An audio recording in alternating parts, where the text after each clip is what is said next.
Welcome to Bleav In 76ers with your hosts, former 76ers point guard Eric Snow and two Sixers fanatics in Marcus and Teja Dash. Bleav In 76ers is presented by BetOnline.AG. Our partners at BetOnline continue to be the number one source for all your sports betting needs and sports info. Find all of the latest sports developments, including updated odds on the NBA playoffs, fights, and even next season's futures. And don't forget that the MLB is back as well. And who are you picking to win the World Series? I'm picking the Royals, but I don't think that's going to work out, but we'll see. BetOnline is your continued source for all your sports wagering needs, including live betting and your favorite Vegas casino and poker games. It's super easy to get started, so head to the website today or use your mobile device to join and use our promo code BLEAV, that's BLEAV, to receive your 50% welcome bonus on your first deposit. BetOnline, where the game starts. Hey guys, welcome to Bleav In 76ers. I'm Marcus Dash. I'm here with our former 76ers point guard Eric Snow and my brother Teja Dash. Guys, how are you doing? I have a feeling everyone's feeling pretty good after that buzzer beater the other night. Yeah, definitely feeling good, man. I'm feeling good. I mean, I think our first, the first episode we had to preview everything. I think we all said 7 or 6 games, but now it's looking like we got some the Brooms are coming out here. Yep, possibly. Yeah. I still think 5 is probably. I'll be happy with 5, but 4 would be terrific.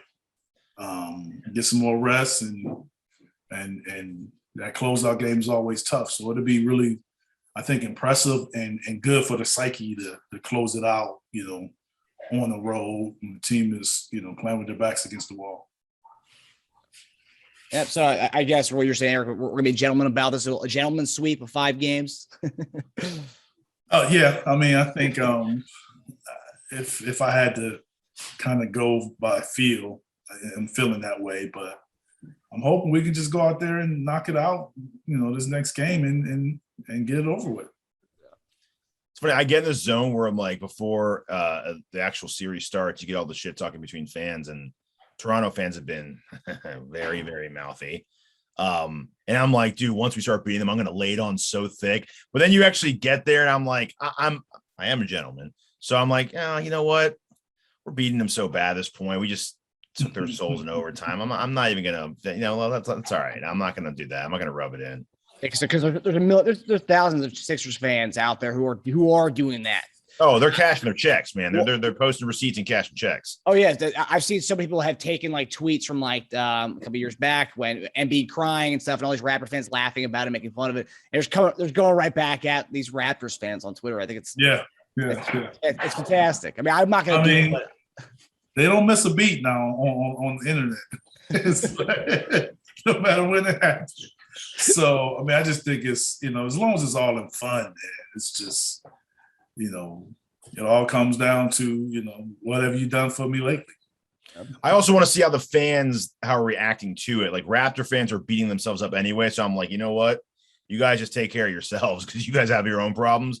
But some fans are in denial and they're like, no, you guys really do suck. We should beat you anyway. Those are the ones I'm like, all right, well, you know what? It's the referees. Those are the referees. Crash course on how you got your ass kicked. Let me remind you. But the fans, like Raptor fans, are pretty like, even the ones I've seen that have been mouthier, like they're just better than us. I'm like, all right, cool, bye.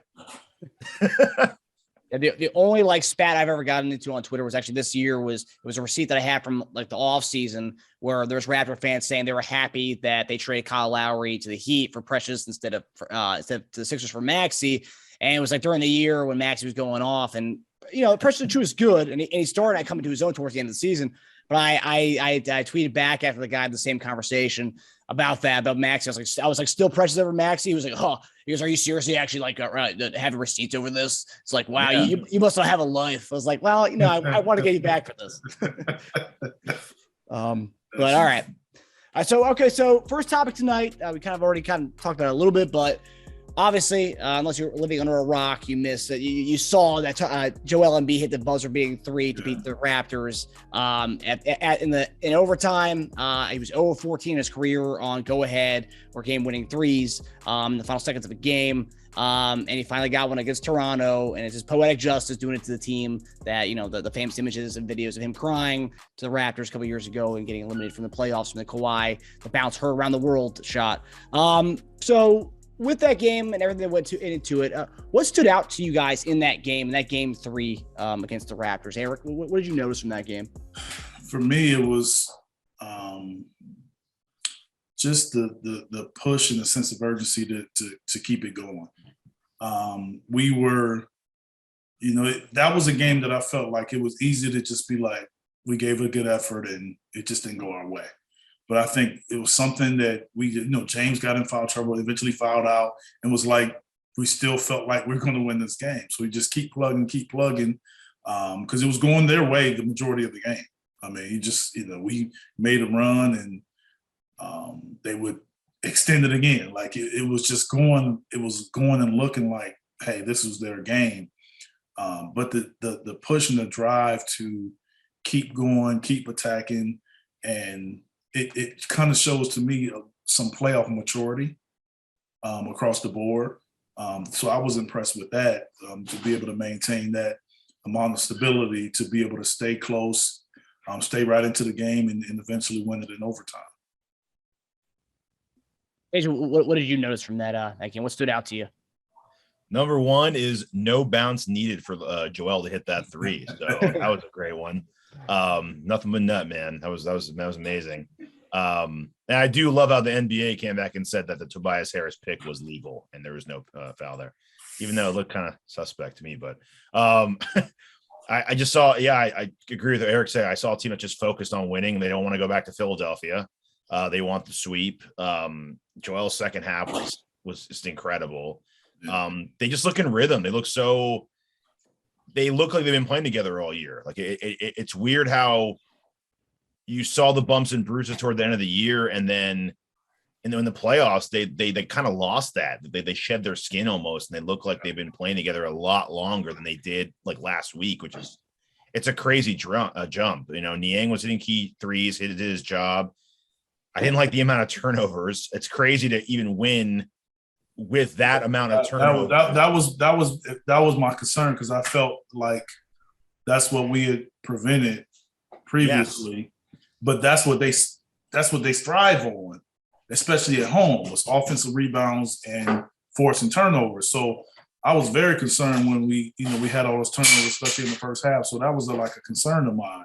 And then we withstood that. So that's why I'm saying, like, even though we was turning the ball over, like, we wasn't as nerved as I thought we would have been previously.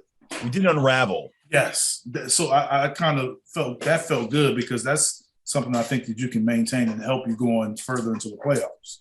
Yep.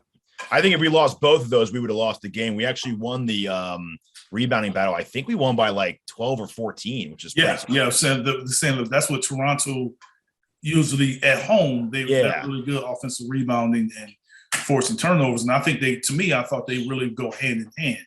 They get you playing fast and get you off balance, and all of a sudden your defensive balance isn't great, and that's why all of a sudden they miss and they get offensive rebounds. So I thought, it was interesting that part of it didn't really affect us, even though the turnovers did. And I thought that was really early too. I wish Harden didn't foul out. I mean, obviously, I should be a little smarter about the fouls there. We were kind of right. Embiid didn't get in foul trouble, but as a team, we did in the first half. Yes. They called a lot of fouls on us in the first half, so we were on the money on that one. Harris had a great game, efficient, 4 of 9. Harden didn't score a ton, but again, efficient, 7 of 13. I got to praise Tobias's defense, man. His defense has been, I find myself like over the past month, maybe since just Harden's been there, just praising his defense in every game. And whenever he switches, he does a good job. He guards Van Fleet straight up on a lot of possessions. I feel like Tobias is such a, and I hear it's such a cliche, but it's really true with him. You hear all these commentators always say it. He's a professional, man. He is such a professional to the level. He could have really gotten bitter and disconnected when Harden got there, and he knew he was going to be getting like a quarter of the shots he got before, but he didn't. He turned up other parts of his game that are needed to make this team so much better, man. Like his defense has just turned up a notch, and I feel like everyone's done that. Everyone's really just turned up all parts of their games to compensate for the lack of shots they're getting right now because it's better for the team. I just think he's so emblematic of that. I think it's awesome to watch. Yeah. Erica, I want to ask you a question. So I saw on over the last few days some of the shows on ESPN and Fox Sports, and I was listening to JJ Redick's podcast. He was saying how it was amazing that Joel hit that shot at the end of the game, but he said, when he was in LA, he remembers Doc drawing up that play for him. And then Jalen Rose was talking about how that play, he goes, if Joel missed that shot, we'd all be killing Doc for drawing up that play for Joel Embiid. He goes, that's a play that should be drawn up for Tobias, but we got to give credit to Doc for drawing up the play for Joel to hit. Was that unusual to see a 7-footer draw that play specifically for a 7-footer like Joel to go for the game-winning shot at the end? I think it's different because you have him, shooting a three. I think I don't even necessarily look at it like that. I look at it from the standpoint of him taking the last shot. So, I think you got to put him in position to take a shot. I'm not certain if we were to put him around the basket, if the ball would have ever gotten to him. So the way they would have played him, I just don't think they would have given him an opportunity at the rim, knowing that it's a close game. Like, I just didn't see that happening. I have no problem with Doc drawing up that play. I would have more of a concern if we were down 1 or down 2 and we kind of run that play. We have to score when we only needed 2. But a tie game, just let your best player take a shot. That's where I'm at. What kind of shot he takes, I think if he takes that shot, if he misses, then, they get some more time. But I'm okay with him taking that shot as long as, it's a tie game. I just, maybe, like I said, if we're losing, then, I'll probably want a different shot. I think he's also scaled.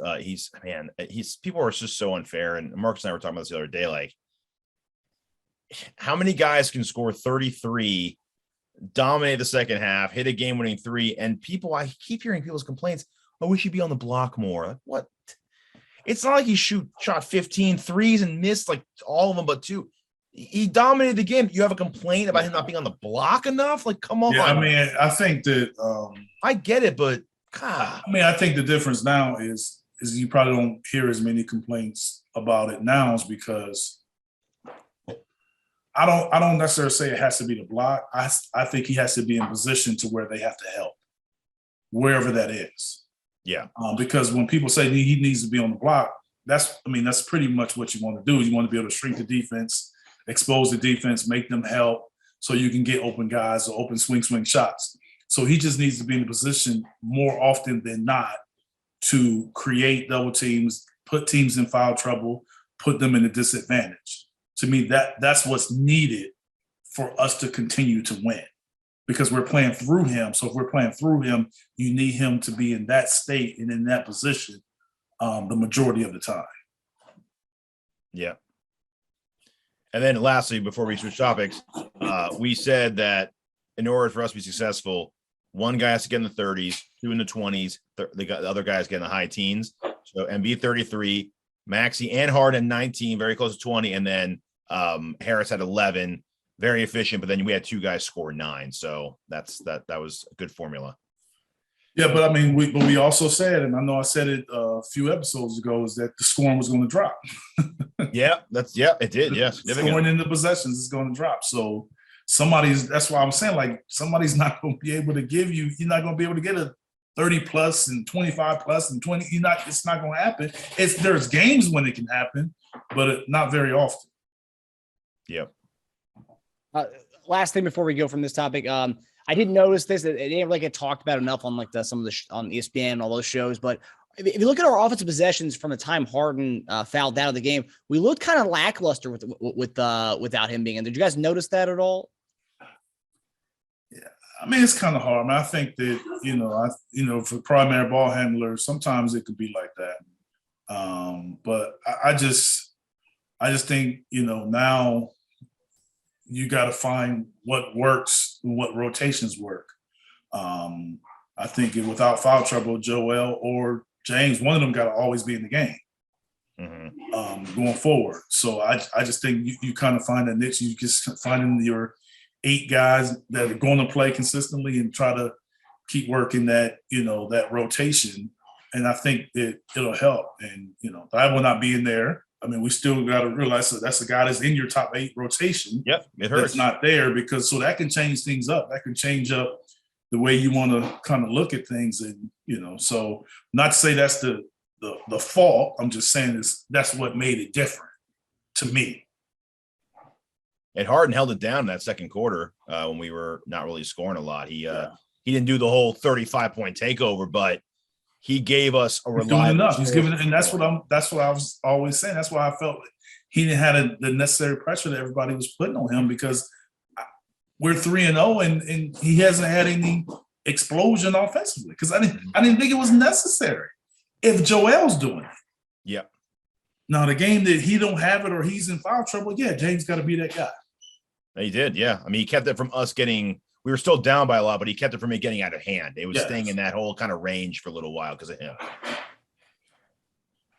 Yeah. All right. Okay. So our next topic here. This is this is something that I've noticed that people started to talk about. JJ Redick spoke about it on his podcast a little bit, but so far this postseason, there are 2 potential sweeps. Series sweeps with 2 3-0 games right now. Series one is against the suspected MVP in Nikola Jokic and the Denver Nuggets, while the assumed runner-up MVP in Joel Embiid, our guy, is doing the sweeping against the Raptors. So begs the question: should the postseason be in consideration when we do the MVP voting? No, not unless you're going to include everything, because the points, the career points, and all your career stats are separate from the playoffs and the regular season. So then you can't now all of a sudden then include the regular season awards and include the postseason if you're not going to include those stats. And the reason why you can't is because now everyone's not playing the same amount of games. It's different. So if a guy loses in the first round, he's going to be held against the guy that goes to the finals. Like it's just. It's different. So it's a different award. It should be a postseason award. Should that factor in though? Like Jokic and Embiid are neck and neck right now. Like, wouldn't a good tiebreaker be? Oh, let's see how they do in the postseason. Oh, one guy didn't win a game. The other guy because they both aren't playing Golden State. Yeah, but MVP is good for one win. No, a win. I'm just saying, all things aren't equal. Like in the regular season, everybody's playing the same teams, same amount of games. Now you get in the regular season, it's different. It's a different, you playing rounds, but you're playing a different team. It's a totally different game. So where I get it should be postseason awards, I don't think it should be, that the postseason should matter. Because if, Giannis won the championship last year, if he goes on the run like he did before, now he should jump to 1 because of his postseason. I don't think, because I think it'll carry too much weight, and you only need to win 16 games to win the championship. But I bet if you 82 game season, so now 16 games is going to determine the MVP.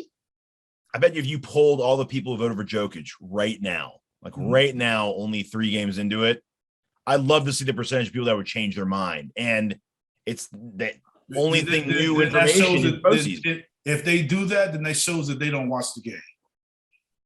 Because what I'm seeing from Jokic is a guy that is extremely talented, can put up numbers, but the dominant impact isn't always there. Yeah. But you look at, let's not even use Joel. Let's use Giannis and LeBron. Get stats, dominant. And translates to wins. And they win. Yeah. So I've had a problem with that, guys that get those great numbers, because we can't criticize James Harden and Russell Westbrook all these years for getting those numbers, and then Jokic does it, and then it's because he don't have his other players. Well, he hasn't played them. He hasn't had them all year. Yeah. I mean, Embiid didn't have his second best player, but 80% of the season. All I do know is, as much as I love Draymond, I do not believe that Draymond can guard Joel one-on-one. No. I do not believe that. No, I think when Embiid was on Draymond's show, I think he even brought that up. You guys double me every time I touch the ball. So that to me shows dominance. Not only is he guarding, like how are you able to, you put up those stats, but are you guys getting easy looks? Are you being able to turn it into wins? Like, you got to be. It's interesting. Like, I get why people would say he's an MVP guy, MVP candidate, because of what he does. I'm just saying, like, I never felt like what he did was like dominant to where teams felt like, man, how are we going to stop this guy? We got to double. We got to put so much attention towards him, and guys are getting wide open looks. Like, I still think it's hard for other guys on the team to score. And he had 38 and 17. So what you're saying is he's a big man version of Russ? No, all I'm saying is, if we're criticizing Russ and James, then that criticism should be shared. That's all I'm saying. It should just be them. I guess to play devil's advocate on the whole thing, though. Now, I'm not one to criticize them. I'm just saying I hear people criticize. The people that are criticizing him. Yes. I guess my devil's advocate stance would be, all you ever hear when guys do well in the regular season and people aren't buying it, they always say, oh, wait to the playoffs when it really matters. Wait for the bigger stage. Wait for the more pressure. Well, if that's what really matters, then it has no bearing on who the most valuable player in the league is.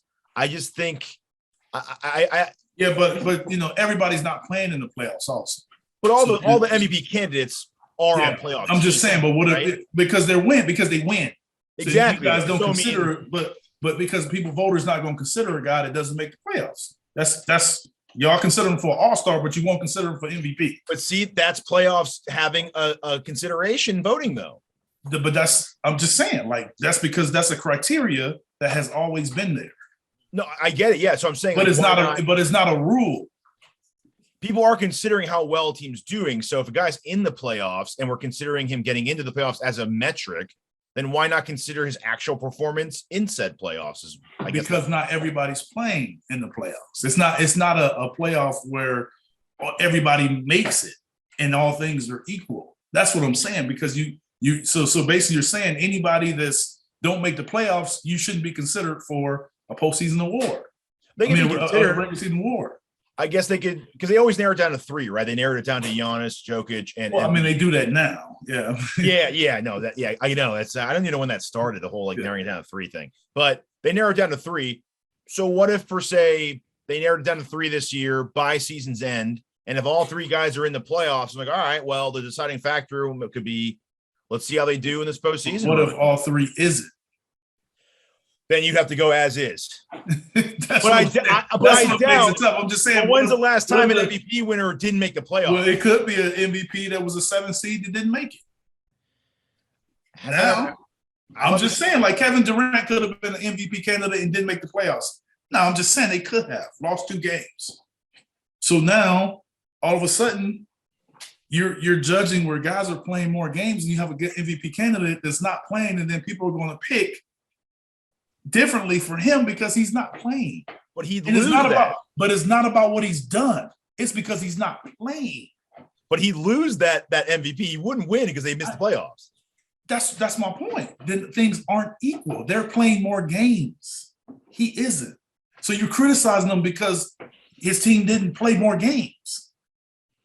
But they're criticizing him for not even getting in. They would make him lose. No one would vote for Durant anymore if he didn't get in the playoffs. He exactly. Wouldn't win the MVP. And that's why the playoffs don't matter. But they kind of do. They kind of do, though. The fact that they matter. They matter for you winning a championship, not a individual award. It matters to get in the playoffs. It doesn't matter how you do in the playoffs. It matters to win a championship. That's what the playoffs are for, not for the individual award. The individual award is the regular season. So they shouldn't factor wins, losses into that at all, then, right? What you mean?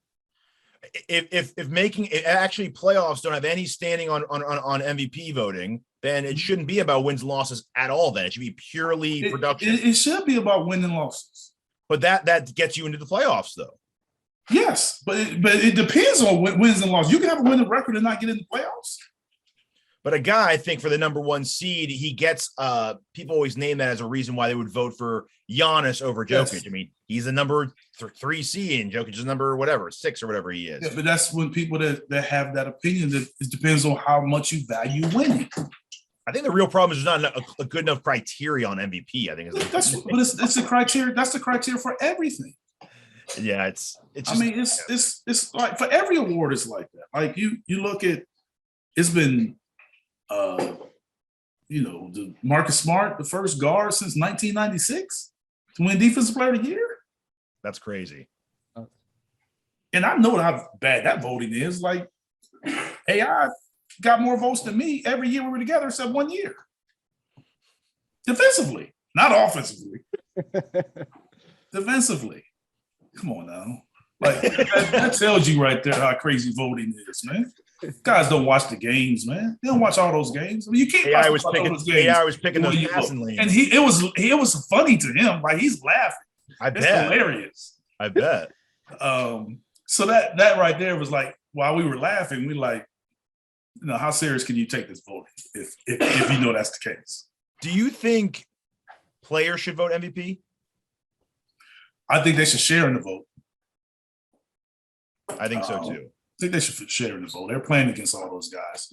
Now, the percentage that they should have, that I don't know, but they should share in the vote. I mean, I think coaches should get a vote. Players. Yeah, I agree too. And I think some bias in there. I think you should have some media, but I think it should be more selective. Yeah, I think only a certain media criteria. Because to me, you got to be able to see some games in person, man. Yeah, you got to be able, like, this. I just can't believe a lot of those guys that vote watch all those games. Just so you. Yeah, if you're doing commentating every night, that's what I'm saying. If you just box scoring, you just looking at the box that you score. don't watch all the games. So that's what I'm saying. So you're looking at that's why the criteria needs to pick up, because if you're looking at the box scores, yes, you're gonna look and be like, man, this guy's incredible. Look at what he's doing. Mm-hmm. So analytics, and rightfully so, yeah. So he's like, now they come out with all these advanced stats that you like, wow, look what he's doing, this and that. And then when it don't turn into the wins that you think he should have, what's the criteria? What's the issue then? Well, it's his teammates' fault. It's his coach's fault. That's why he would win more if such and such was playing and he had a better teammate. Like that's what it's really depends on what narrative that you want. Yeah, who you want to pick, and then you'll have a narrative based on that, and that's what it matters. So our narrative right now is Joel was having a better playoff, and their team would probably go further, so the playoffs should matter.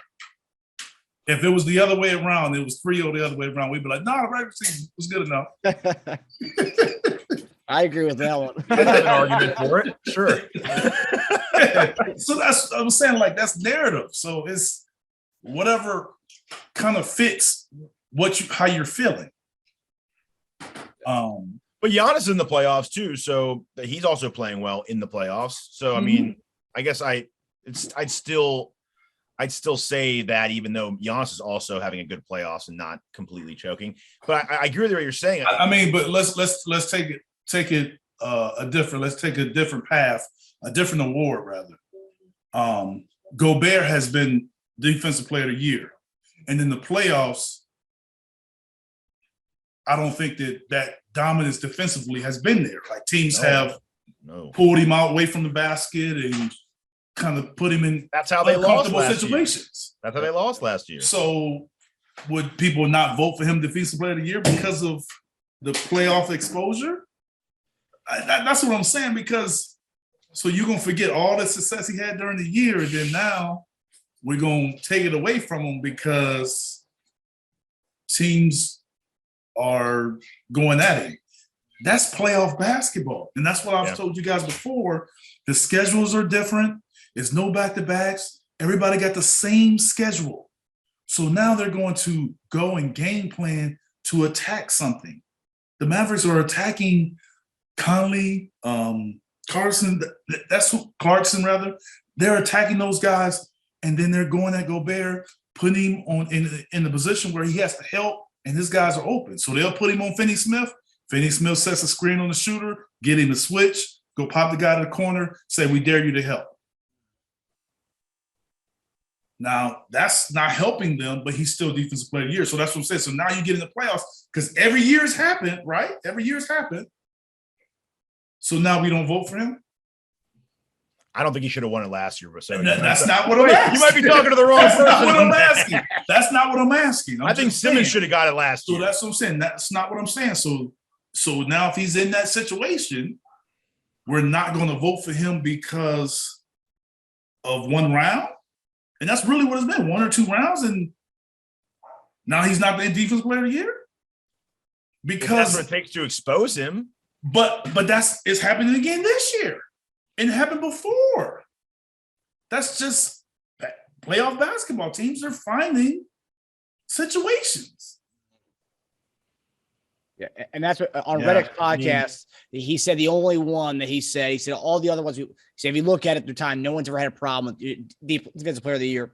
I know last year they did with the Simmons whole thing, but more or less, no one really cares about 6 Man of the Year ones. No one ever has a problem with that one, talking about postseason results. Yeah. But MVP is the only one that is an outlier of the regular season awards. That's the only one that he thinks should be more so kind of considering what they do in the playoffs. That's the only one he said of the just the MVP. Just the MVP. That's the only one he said. All the other ones, he said you can lock into this. Okay, if you're considering that, then that means you're putting a higher emphasis on winning. And if you're putting a higher emphasis on winning, then you got to put a higher emphasis on winning for everything else too. And that's what I'm finding. Like you can't just say, well, winning only matters when it's the MVP. But winning doesn't matter if it's a 6-man. So if the 6-man can play for a team that's 30 and 50 and win 60 in 6-man of the year. It is interesting, but yeah, I think because you can have some guys that can fit the criteria that don't even be considered. Yeah. So I think, you have a guy like, I think Jordan Poole got hurt for most improved because his team was having success. Mm-hmm. So I think he can work the other way around. Well, he has those guys around him.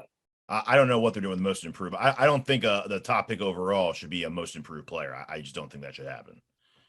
I don't know how Morant's top 3 in voting for that when you're a top player in the draft. I don't. Come on now, that's because ridiculous. He's gotten better. but he's gotten better. But to the amount of where Maxey was to where he is now, he's gotten more better than what he was last year compared to someone like Maxey. So is it? I had David Aldridge tell me that the Sixers had me for most improved one year, my first year starting, and David told me he didn't vote for me because he didn't feel like I was most improved. He felt like I just had an opportunity that I didn't have before. You see what I'm saying? So you got more volume, and that's what gave you better stats? That's what gave me, because I played when I played more, and I had the opportunity to start and play more. I'm just playing up to my capabilities. It wasn't that I was most improved, and that's what he told me. So that's how people think about it. It's crazy, man. So you know what I'm saying? Like that was his actual thinking. Like he told me that's why he didn't vote for me, because he didn't. And I think Daryl Armstrong might have won it that year. So to him, you have to play nearly the same minutes. No, I'm not trying to put words in his mouth. Better. I'm not trying to put words in his mouth as far as sure. How he thinks about it. I'm just telling you what he told me in my situation. Right. That's an interesting criteria, though. He was just like, because I actually thought I had a chance to win, but then when he said, I think he might have said that to me before the voting came out. Like during the, it wasn't like afterwards. He kind of told me before, and when he had one of our games, and I was like, if that's the case, then I think I'm going to win. Because the way he kind of said it, he said it like others kind of felt the same way. Like, oh, they just like his first time starting, and all of a sudden the team, but my first time starting was, the first time the Sixers had a winning record in 10 plus years. Yeah. You know what I'm saying? Or whatever it was. I hadn't been to the playoffs in 8 plus years. What was your reaction when he said that to you? I didn't have a negative reaction. I was just like, oh, okay, that's how he sees it. You're like, huh? Yeah, I was just like, I wouldn't have thought about it like that. Because I felt it was. I played my role and I helped elevate the team. Like before I got there, the Sixers, me and the other guys, it was a losing team. Mm-hmm. Within 1 year, and that year was the lockout year, so it wasn't short. It was only 50 games that year. But we went from whatever 30 or 40, whatever games, 30 games we won the year before to a 6th seed. To me, that's improvement. Allen was still Allen. He played well, but outside of that, we had, Aaron McKee. We had Theo that came in when I came in. Theo came in when I came in. Tim Thomas was young. Larry Hughes was young. George Lynch came in that year. Like everybody, we had all came in that year. So we were all a part of the change. And I was the only one that kind of, extended, went from really reserve to a starter because Aaron was still the 6th man. Theo had started the previous year, but when he got traded there, he was the starter. Like I was the only one that wasn't the starter. George had played more in the other places, but I was the one that really went from not playing very much at all to playing 30 minutes a game. So I think it could have went that way. And yes, it was true that I did get my real break and my real opportunity that year. But I do like to think I did improve. That's why the break. That's why it came, because I did improve. That's why the opportunities came, because we drafted Larry Hughes to be the starter. Yeah. And obviously the fit for myself and Allen was better because Allen has the talent to move to the wing, and playing for Larry Brown, I was a better fit running the team. So that's what it was about. So I just think that it was in a good situation where we hope the team win. So I get what you're saying, and like if Allen went from averaging like 22 a game to like 29 a game, he shouldn't get most improved player. Like that. Why not? That's 7 points, man. I get it, but I would. You're the That's first. improvement, though. That's the expectation, though. You should be doing that. Like you're supposed to be you the best player. You can't say what somebody should be doing. It's about what are they doing. Every situation is different. I agree, but I think Maxey going from 12 a game to 19 a game is a more remarkable improvement than 23 to 30. Well, that's what I'm saying. So now you also, this is where we had this conversation with John Morant versus Maxey. It also comes into play. The Sixers were a 1 seed and went to 4 versus a play-in team going to 2. So winning matters. That's what I'm trying to say. That's true. Yeah. So people are looking. I'd even say Bane on the same team deserves it over Morant. I had said I thought Bane would fit it more for most improved than him, because I think what Morant has done, I kind of seen those flashes. He was going there. Yeah, he was kind of going there. But Bane was the one I'm like, whoa, I wasn't expecting this. Yes. Poole, same thing. Jordan Poole, same thing. I kind of expected that. He's been better than I expected, but I have expected what he's doing. I thought he was just... You expected a jump, just not that big of a jump. Yes, not that big a jump. And I thought he was maybe a year or 2 away, where he was like, you're like, yo, like Steph and them can really chill out because they got this young guy over here. Oh, they are going to chill out next year. Yeah, so I thought he was like a year or 2. I thought he was like a year or 2 away from that. I coached against him in the G League, and he was in there. He wasn't making shots. He played against us. I'm like, oh, he'll be all right. He's gonna be okay. He just got to get used to the NBA game. But so and it's also who he's around too. I mean, he's not getting any doubles or anything like that. It helps. Yeah. But no, I think that's hard. Like I think most improved is. I think that's a hard thing to pick because of what you're saying. Like what a lot of people like you don't feel like a guy that was a top pick or a top player should ever win that award. Yeah. So I think unless you had a really bad season, a really, really, really bad season before. So I think John Morant's in there because he's like Markelle Fultz, good example of that. Yeah, but he was in the conversation I think last year for that. That's right? why when you always looked at it back in the past, winning has mattered because you have been able to end debates because they won more. You impacted it. You impacted the yes. So that's why the winning has come into play, and now it's being eliminated with winning. That's why people go into this whole thing with Jordan and LeBron, which I never go into. But that's when people, you know what I'm saying? Because they talk about the 4-6 versus the 6-0. Like, he won more. Depends on your narrative. Depends on whatever it is you want to say. But I'm just saying, like, but winning has always been sort of like the tiebreaker for how people feel about stuff. Like, I feel this way, you feel this way. Well, who won more? Yeah. Yeah. And that's why I'm saying, so if you push it into the playoffs, then it's just going to be about who went furthest. Yeah. Winning more. Yes. So it goes right back to winning. It's hard. So then, you're talking about MVP, so all NBA shouldn't go into the playoffs? Like, you just got to be careful when you're saying that, because now you got a guy that you go in the playoffs, you lose in the first round, and you borderline top 3 teams. It's only 3 teams. There's only 15 players, really. Yeah, no, I don't think it should go into the playoffs, actually. Why not? Everything else is going. Because I think you could be the third best 3 in the league and not go to the playoffs. The third best what? 3, like small forward. I think you could be the third best, like 3 in the league and not go to the playoffs. I do think they need to change the criteria on it, period, though, because you got to find a way to make Jokic and Embiid be one on the first team, man. You got to. Do what you got to do.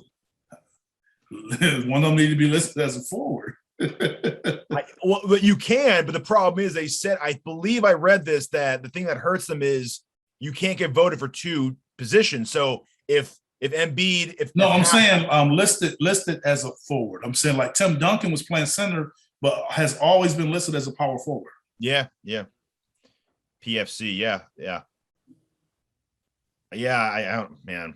It's hard. I just think it's a travesty. There was also one year where, what year was it? Where Dwight Howard won. I think he won DPOY one year, but wasn't first team all defense. I think Tyson Chandler may have got, or vice versa. There was somewhere like one. Don't be surprised if the MVP is second team all NBA. How does that happen? Like, just letting you know. Man, that's crazy though. That doesn't make any sense. Don't be surprised. How are you second team all defense, but you won defensive player over everybody of the year? That's just, that doesn't make sense to me. I don't get how that happens. I just said, remember when on this voting, second and third and fourth place, all those votes matter, and especially in this particular instance. That's why I said that. Like, those second and third, that's going to determine first and second place. So that'll determine. So a guy may be 1, and then all of a sudden you go into the all NBA and you spread it out between. They'll be 1 and 2, yeah. But I wouldn't be surprised if it was different than the MVP voting. Yeah. Which will make it even more of a controversy. Well, just because some people will vote for Jokic as power forward and center, it'll be kind of like flip, like all over the place in that regard. I have a feeling if that does happen, that'll be a topic on this show. Definitely. We just solidified that, yeah. Well, it's just interesting with the whole ranking stuff. And I know on my Chiefs podcast, talking to Jason Dunn and Eric Warfield, they always said for them, they never cared about like the other rankings that come out and stuff. They said the only rankings that ever mattered to them was the player rankings from their other peers. Those are the ones that always matter to them more so than, this kind of stuff that comes from the media or other things like that. Was that same apply for you all in the NBA, Eric? Yeah, I mean, we didn't have player rankings then when I played. They didn't do it. But all I would say is guys know. They know. So if you listen to guys, if they know who the top players are, and if you poll the players, you don't have to necessarily go by them, but they'll tell you, a guy may be an MVP, but he's not the most dominant. He's not the most feared. Mm-hmm. but that doesn't make him not the MVP candidate. Because of that, it's just different. I mean, it's different because it's different systems and guys are used in different ways. So it's the importance of how they're being used and what they're, at the end of the day, what they are capable of doing. So, I mean, I think that you really can't go wrong with any of those guys. I think they've all proven that they're MVP candidates and they're MVP candidates in this league, and we're talking about them for a reason. But I don't think that – I think every year, and I think going forward, the way these guys are putting up numbers, that it's going to – this close race and these, questions and all these things that we're talking about isn't going to stop. I think it's just going to get worse each year because what we talked about before, the criteria of winning is being diminished as far as these individual awards. When you take that out and more guys and more things come into play, I think you're going to have the questions where people like, okay, well, this guy does it, but, his team doesn't win. So it's, I just think it's the more you eliminate winning and winning doesn't matter, the more gray area it interesting becomes. Yeah. Yeah, it's crazy. I forgot who it was on one of the shows recently I was watching. You might remember Marcus. They said they realized it was a big deal for them, they said, when they heard the mic'd up in the All-Star game where their players were just saying, just give the ball to Joel, no one's stopping him. And that's in a game with the best of the best against each other. And they know that no one on the court is stopping him when it matters. Like that just showed them like, oh man, players just know they know he can't be stopped. They know. I think that was Wilbon. Was it? Okay. Yeah. And also another one I saw last thing here was that I think past MVPs, retired MVPs, not ones who are currently playing, should have a vote as far as may not be the ultimate vote, but the past MVPs should have kind of a say in this as well. You can, put their votes in with sort of like the Heisman Trophy. Exactly like that. Which that would make sense. Like it should all be weighted. Yeah. And I think I might get that. I'm fine with that. If you win the MVP, you should have a chance to, have a say in that in the future, I get that. Former MVPs, players, and then you just one vote. I mean, all they get is one vote. Yeah, they should have a vote. Yeah. All right. Okay. So final topic. So tomorrow at 2 p.m. Eastern Standard Time, we'll be playing the Toronto Raptors on TNT in Game 4. So question here is, will we close out the sweep in Toronto, like we said, or will we be gentlemen and give them the dub and then play on Monday night and win in Philadelphia? So the Sixers currently are a 3-point favorite. Who do you guys have and why on Saturday? I want us to win. I want us to close it out. My gut is telling me this is a 5-game series. But I hope I'm wrong. But it'll be close. I love it. They'll pull away. They'll pull away in the end, but it'll be close. So you would take the Raptors to cover the 3? Yes. I love that we're a 3-point favorite. Giving us 3 points against, or as it were, the road team with a team playing against a team with a team facing Cancun. I mean, that's pretty good to do that. I say we win. I'm very on the fence too, but we don't want to play in Philly again. We want to be done with it so bad. And I think that Kawhi shot, man, I think that's in his head. They want to end it in Toronto. That would just be such a nail in the coffin against them. That would be terrific. Oh, they would love that. I'd love that. Maybe I'm loving it for them. But yeah, I think they close it out on against them. I like the 3 points. Great. With Embiid nursing that thumb injury that he has, any rest would be good rest, I think. Oh yeah. Time period. And Barnes might come back in Game 5, so there's that also. Yeah. And plus, hopefully Atlanta wins tonight to kind of prolong that series and give us more rest. So we'll be rooting for Atlanta in the that series. That'd be terrific. Big time. All right, fellas. Well, that does it for us. Thanks for tuning in to Bleav in 76ers, presented by BetOnline. We'll see you guys next week as we hopefully talk about the sweep and not talk about a Game 5 or Game 6 or Game 7, any of that stuff. So sweeps we're looking at. So we'll see you guys next week. All right, thank you.